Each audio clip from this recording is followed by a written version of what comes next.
Welcome, everyone. My name is Sarah Avery, and I am the Executive Director of Quanta Change. Thank you so much for joining me today. So, do you ever feel stuck? There are lots of ways that you can feel stuck. So, I'm just going to touch on one of these today that I see a lot in my practice. And that's really feeling stuck between two different less than optimal options. One of those options is doing things the way that you've always done them. But maybe the way you've always done things is starting to feel like it's not working so great. Maybe it's starting to feel like you're exhausted by it. And then the other option is to just do everything the opposite of what you've done before. And maybe it feels like that is just catastrophic. Like if you do things the opposite of how you've always done them, that it's just going to blow everything up. It's going to be disastrous. So does that sound familiar? Sometimes I say this to my clients. You have two options. You can go left, the way you've always done it, or you can go right, the absolute opposite, and blow everything up. And well, it seems like the way it's always been is getting difficult, it's not working so great. Going the opposite direction feels catastrophic, unwise at the very best. And so I've seen this a lot. I'll give you an example for myself. One of my big pieces of learned distress, of this stuff that generates the negative feelings and situations in our lives. One of my big pieces of learned distress was the feeling that I always had to keep everyone happy, get their approval, be or do what they wanted from me. And this was not optional. This was just not just a nice idea. This was absolutely my automated way of being, way of operating, and it felt absolutely mandatory. So, especially in my late 20s, I started to feel increasing anxiety around that, worry about what people thought of me. I felt like I had to work harder and harder to try and keep people happy, to try and keep being what they wanted me to be. All of the people in my life, which sometimes, were different things that they wanted. And this was really a time in my late 20s when I really needed to be focused on my life, who I really was, what I really wanted, how I wanted to move forward in my own life. And yet here I was feeling just desperately pulled towards making everyone else happy, being what they wanted. So I'm wondering if you can relate to this one. I'll give you some other examples, but I was thinking, well, what's the option for me? Is it to just do exactly the opposite? Just say, yeah, screw them. I don't care what they think. Well, that felt absolutely catastrophic. Like not an option. I felt like they're all going to go away. They'll leave me. I will be all alone. And, that people pleasing was really a survival mechanism for me. It's what I felt like I needed to do and be in order to survive, in order to get what I needed. And that it was somehow going to come from them because it couldn't possibly come from me, what I needed. And so, I felt like between a rock and a hard place, and it was a really hard time. So I'm wondering if you can relate to that. Have you been there? Have you tried to work your way through, whether it's people pleasing or maybe perfectionism or something else in your life that feels like it's this absolute necessity? Have you worked it through it? Have you done therapy or self-help work, taken courses, watched videos, tried to find a better way forward? And have you found that you can do things differently? And has that helped? Do you feel like your life is working better? Do you feel like you're able to move forward in a way that works for you and hopefully everyone around you? If that's the case, that is fantastic. That's really great. But if not, you're thinking, well, I've tried to move through that. I've tried doing things differently. And every time I do, I don't get any results. I get negative results, or I, um, I get negative feedback from the people around me saying, no, no, no, no, you go back to the old way. I don't like this new way. You go back to the old way. Have you experienced any of that as you're trying to change how you're doing things, how you're operating in the world?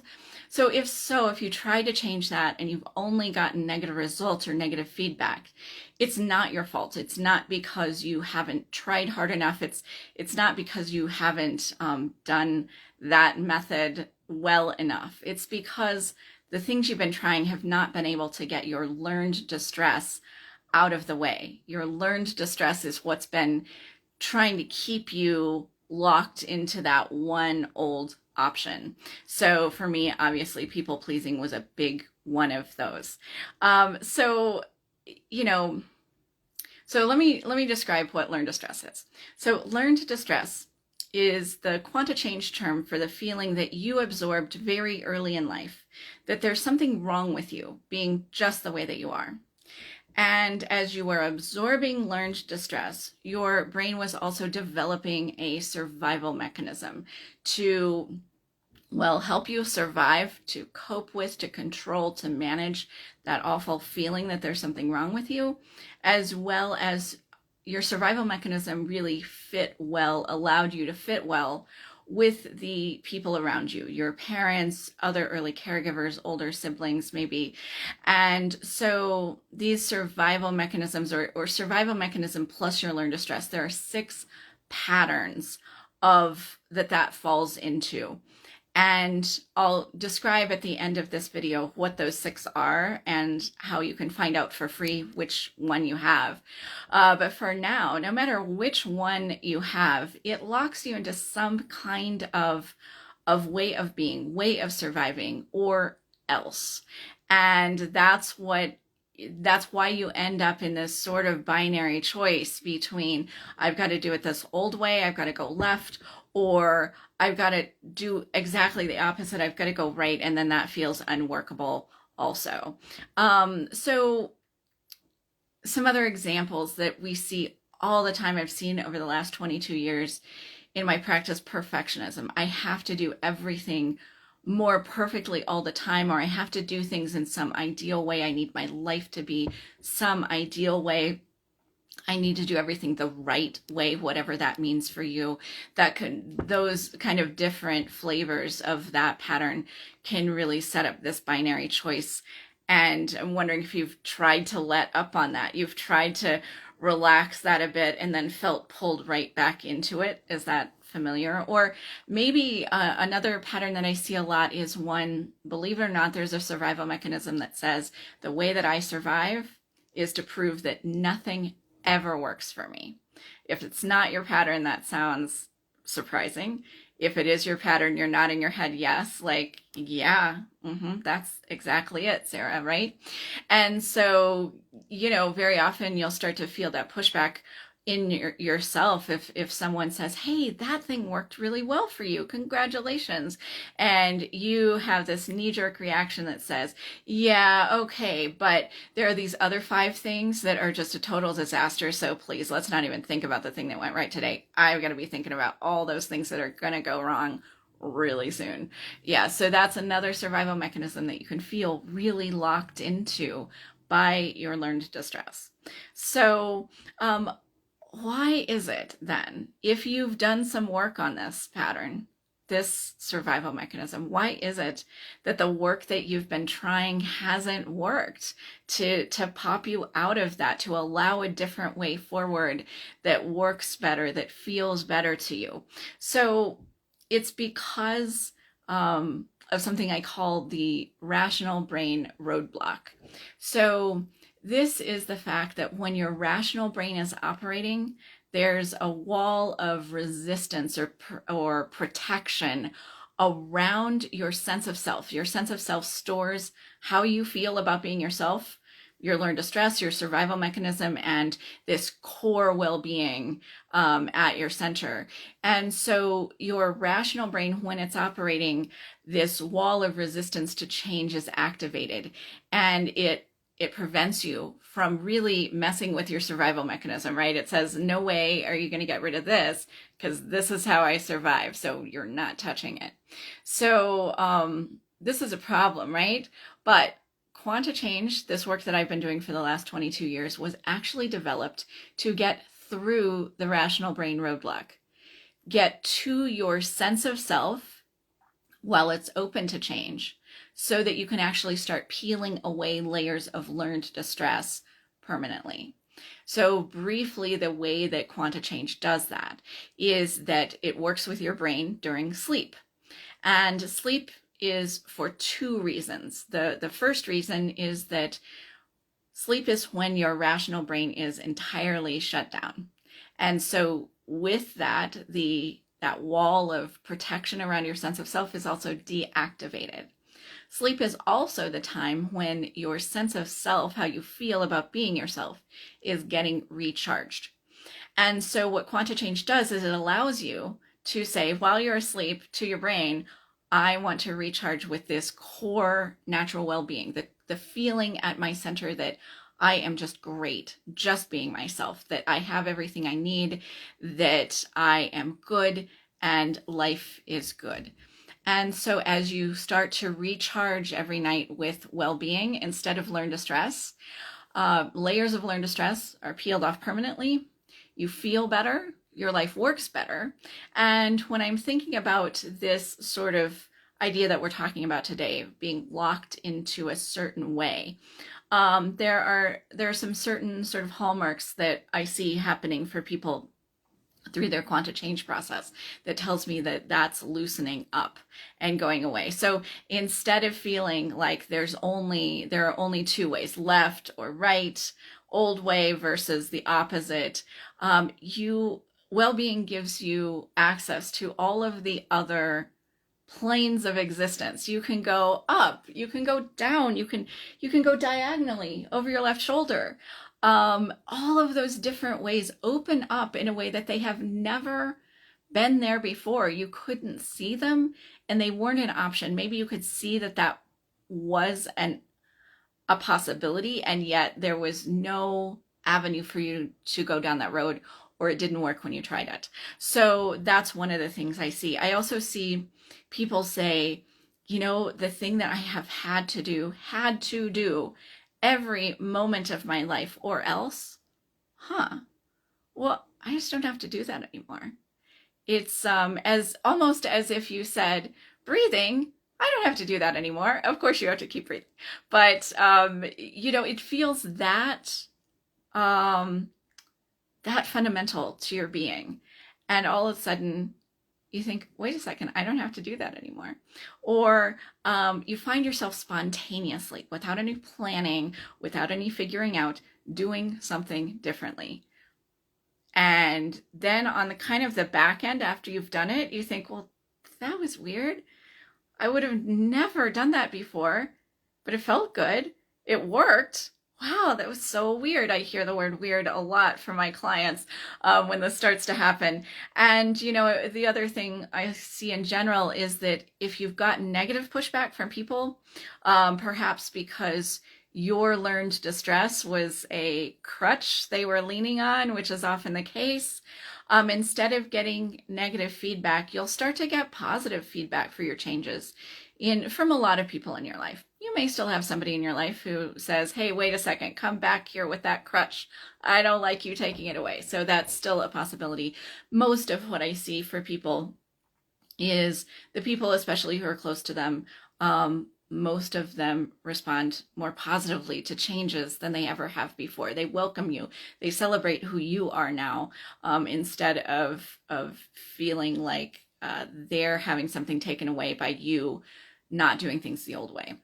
So since I gave an example of myself earlier, let me give you the example of how that changed for me, especially if you have this pattern of people pleasing. I hope this will bring you a bit of hope. So, like I said, I was especially in my late 20s feeling like I was really locked into this people-pleasing thing or else, and yet that also started to feel really unworkable. And I started to unlearn big layers of this learned distress for myself. And as I did, I found myself doing things differently. And I found myself even more than that, feeling like, hey, wait a second, people pleasing, keeping everybody around me happy is not the only thing there is. Wow, that's weird. I think I have myself, and I have what I want in life, and who I really am. And I started to really discover that and be able to listen to it in a way that I never had before. I had always been running around being a chameleon, trying to be what everybody wanted me to be. There was no time to think about what I wanted, who I really was, how I really wanted to express myself in the world. So that was really radical for me to be able to say, hey, this is who I am. This is what I want to say. This is what I want to do. One of the things that happened early on for me in my quanta change process is that my first career as a professional violinist, it started to become clear how much people pleasing was what drove me into that career. There were other wonderful things about being an orchestral violinist, but a lot of it I found was about the fact that my teachers, conductors, other musicians, audiences were people from whom I could get approval. I could make them happy by playing, and that fed me, that gave me what I needed, tried to get what I needed from them. But I realized in my late 20s that I was really burning out on the entirety of that career, and I found that I wanted a different option. And what unlearning people pleasing did was give me permission to follow that option instead of feeling like it locked me in to that same old way, which in this case was my violin career. Lots of other changes happened in my personal life also, where I started to really say, hey, I really get to be myself. I get to follow my own life path. I don't have to stay locked into what would make someone else happy or what I think would make someone else happy. For the most part, I got positive feedback. There were a few people in my life who did that, like, hey, wait a second, I liked your learn to stress crutch, get it back here, Sarah. But for the most part, it was really good. And what I found out was that my sustenance comes from me, from in here, from my well-being, not from making other people happy. And that's ultimately the road that I wanted to follow and that I got to follow. And more than 20 years later, I can say it has only been a really good thing. So whether that's your pattern or something else is your pattern, I hope that you're feeling a little bit hopeful right now that really fundamental change can happen that can unstick you, get you unstuck, get you unlocked out of that really awful dual option. And if that sounds familiar or interesting to you, and you would like to explore it a little bit more, the first thing to do is find out which of these 6 patterns of learned distress and survival mechanism you have. I mentioned that towards the beginning, and they are called the idealist, the perfectionist, the optimist, the caregiver, the defeatist, and the dictator. Sometimes that one's called benevolent dictator. And so the reason to find this out is not to just examine it more deeply. It's not just another personality test. It's not just another way of understanding. The reason you're finding out which of these patterns of learned distress you have is to find out what you're going to be peeling off layers of permanently through the quanta change process so that you can feel better, so that your life can work better, so that you can actually fulfill your uniqueness in the world instead of being locked into your survival mechanism the way you may have felt like you have been. So the way that you find out which of these patterns you have is to go to my website. You're going to take a free, in-depth, scientifically validated personality test that measures your learned distress. And I will send you a free report that outlines your pattern and your survival mechanism and the way that Quanta Change often helps people with that pattern feel better and have their life work better. So in order to do that, you're going to go to my website, Quanta Change, QUANTA change.com, and click on the free report button, and I will send you your report. So whether people pleasing or some other thing like perfectionism or defeatism is what you're feeling locked into right now, I hope that you are seeing that there really is a different option, many different options that are opened up when you really uncover your natural well-being and start to be able to live from that more and more. So thank you so much for joining me today, and I hope that you will join me again next Friday for another way in which Quanta Change really can help you feel good being you. Thank you.